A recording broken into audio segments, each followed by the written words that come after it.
Nandito kami sa barangay Mabolo 2, piso wifi. Sir Joey Baqueo, maraming salamat po. So may ano to, Salcedo Sports Complex. Yan.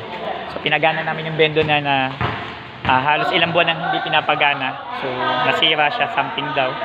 Pero check lang naman, gumana na, napagana naman namin. So yan, so may basketball court. Sulit na po. So nakakatuwa kasi, taga Bacoor din kasi ako originally. So gawa na yung piso wifi niya. So napagana na natin, sinetap na rin natin kasi si client ang gusto niya is repair lang, and then siya na yung magse-setup, and then now working na po yung unit. So working na yung unit. So meron din siya, Comshop piso wifi yung pangalan niya. So dito to sa barangay 410, number 410, Sergeant Gabino Street, barangay Mabolo 2. So ito yung Comshop niya. Mabolo na lang.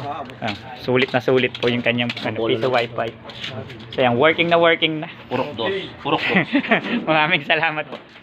Ang kukit ng aso niya, yun ang malupit. Actually, hindi kami naging excited sa repair. Ito, mga kukit na alaga niya sobra. Ayan, hello, Chuchu. Ito, dito ka mas excited sa aso. Hello, Chuchu. Hello. Ayan pa yung isa, napakabait po. Ang bait nila. So, na-miss ko. Shoutout kay mama, Ate Mel Medina. Ay, bapa. Ayan po, Ay, di ba to? Hello. So sila yung aking mga tropa dito sa Mabolo 2. So, napakabait nila ng mga aso.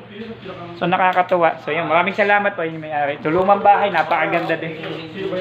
Wala po binidyo ko lang kasi natutuwa po ako sa aso. Sobra. Okay na po ito, bossing. Ang ganda ng bahay niya. Ito yung ganda din yung bahay ko sa Habay. Bacoor, ayan, ganyan. So sinauna. Okay, sige po. PC mo gawa mo, don't forget to subscribe.